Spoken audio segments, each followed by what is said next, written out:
Yes, I've been crying. Welcome back to my channel.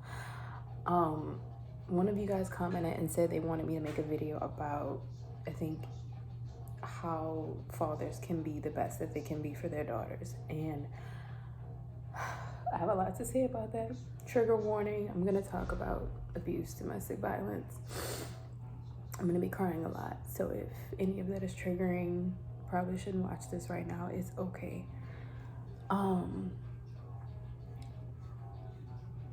It's funny, and I say this often, but when I first started this channel,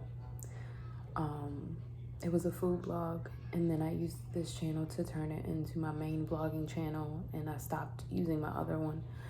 But I was doing a lot of healing vlogs where it was a lot more of this and a lot more of me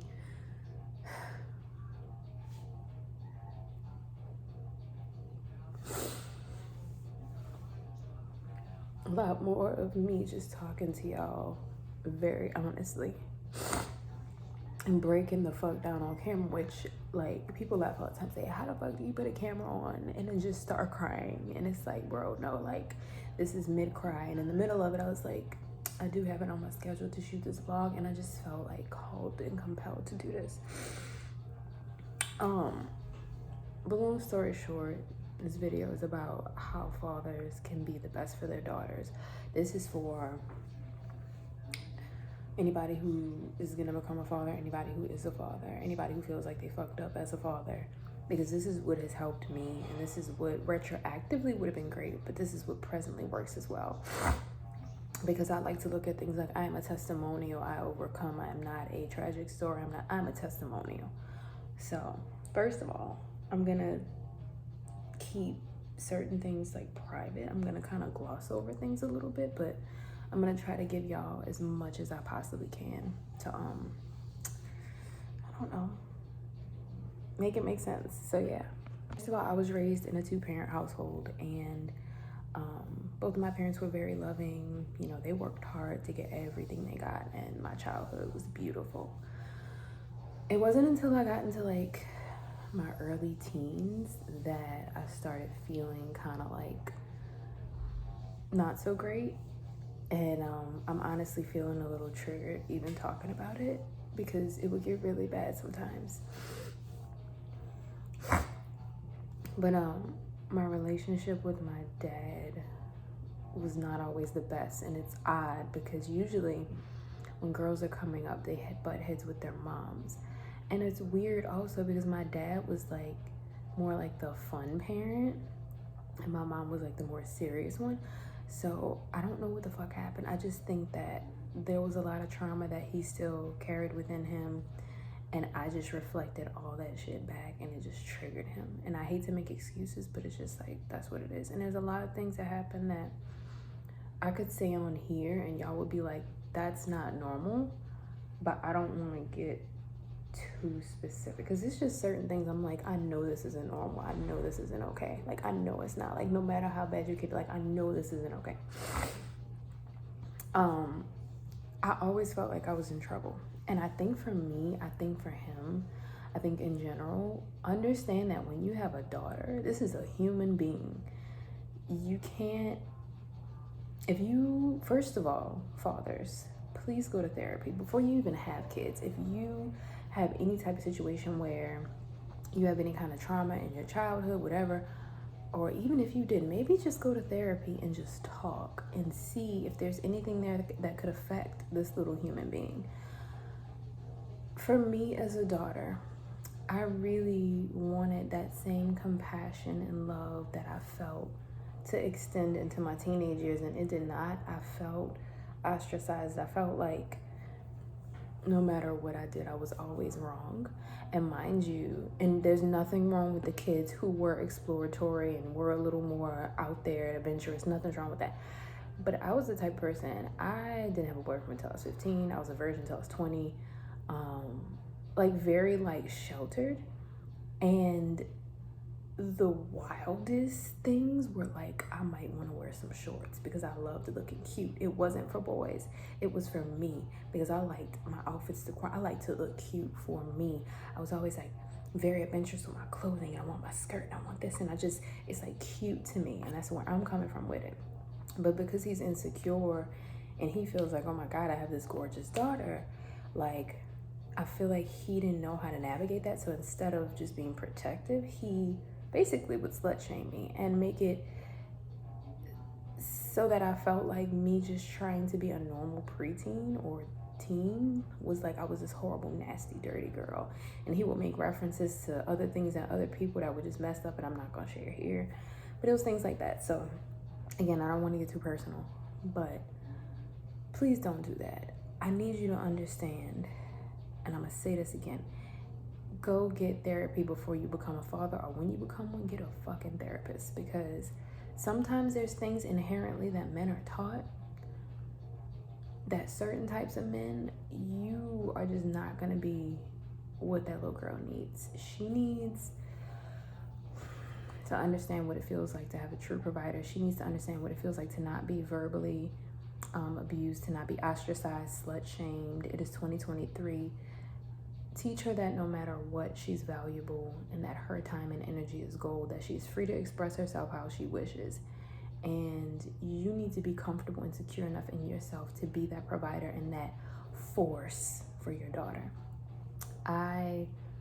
Which brings me to point number 2. I feel like it's so important to be almost like a protector for your kids or for your daughter. She needs that protection. Like, imagine if she gets into a relationship that's not so good, that's abusive, and says, Daddy, this happened.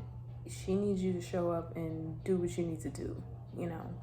So that's another thing. Your daughter needs to see you as the first example of a man and choose who she's gonna be with from there. If you give her emotional instability, unavailability, and then she tries to go out and date, I promise you her life is gonna be a living hell. So that's something I would definitely say, like, you have to be willing to understand that the world, especially if you are a black man raising a black girl, the world ain't set up for us. And she really needs you to be that rock, to be that support. So when these little dusty poo heads come around trying to date her, she knows, oh no, I was raised by my daddy. I know that that's not okay. Like, immediately off the bat. Give her room to mess up. Give her room to screw up and to be human. Give her room to make mistakes. Give her room to be, I can't say this enough, just give her room to be human. Like, she's gonna want to go out. She's gonna want to dress cute. She's gonna want to date boys. You know what I'm saying? Definitely be protective and teach her everything. But, like, there's so many positive ways that you can do that instead of ostracizing and punishing and yelling. Like, I believe that you can do that by being supportive and almost being like her best friend and just, you know, talk to me, baby girl, what's going on? What do you need? Be the first man that shows her what it's like to be provided for and loved and poured into. I'm gonna say that again. Be the first man. Be the example, so that she don't go out here trying to fix the relationship that she had with you with every single person that she dates, to where she's literally attracting men that are the embodiment of all of the things that you did not heal. And then you looking at her like, why you can't get it together? Because nigga, you don't have it together. Children are not stupid. They can see straight through you. They can see your flaws. They can see the shit that you just refuse to see. And parents always think they're right and they're not. Especially with me as a parent, like, I know that, like, I be fucking up. And my kid knows, and we have honest conversations about it, because I feel like a lot of times the older generations are scared. Like, they were raised in some rough conditions and they were just not, like, therapy and talking and kids having a voice was not a thing. So yeah, I don't want to make this video too long, and if y'all want a part 2 of this, let me know. But I feel like you need to be her protector, her friend, her provider. Don't shame her. Be more progressive with your thoughts. If you struggle, get a fucking therapist or don't have kids. Like, I'm so serious. Like, sometimes people have kids and they want this picture perfect Brady Bunch life, forgetting that it is a child, and if you have any unhealed karma or any shit, that sometimes it's gonna come through your kid because you need to heal it. You got some shit that's lingering in you that you need to heal, and if you don't heal it, it's gonna come out through your kids. and you're gonna have to deal with it again, and you're gonna traumatize them, and it's just a cycle that goes on and on and on. So I'm like breaking out of that cycle, and it is painful because like I still go around my parents to this day. I'm currently around them, and I just be like, I can't even be normal around y'all because I still carry so much weight. But the thing about now is that like last year was really bad. Now it's like me. It's like internal. It's like not Stockholm syndrome. It's like I'm like nervous. I'm like, you know, because so much has happened. And yeah, so that's tea. But I think that's pretty much it for this video. I thought I was gonna go on longer, but I'm gonna keep it short. If y'all have any questions, I want to talk more. Yeah, we can talk more. I was crying, girl, because I was just sitting up here thinking about a bunch of stuff related to that, and I just was like, ugh. Yeah. Just thinking about like a whole bunch of stuff, and I'm just currently at the moment kind of like frustrated a little bit, but also healing. If you know, you know. And it's that time of the month almost. So, and it's Mercury retrograde. So I'm just sitting here right now, like letting go of things in the past that were bad, while trying to like figure out the future and make sure everything's perfect. Let's get it together this time. But then everything in me is like, be present, and I'm like, I don't know how to fucking do that. And see, I'm about to cry again. It's like, be present, be present. How? So yeah, anyway, I love you guys. Thank you so much for watching this video. If you have any questions or thoughts, let me know. I can do a part 2 for what daughters need from their daddies. But yeah, love y'all.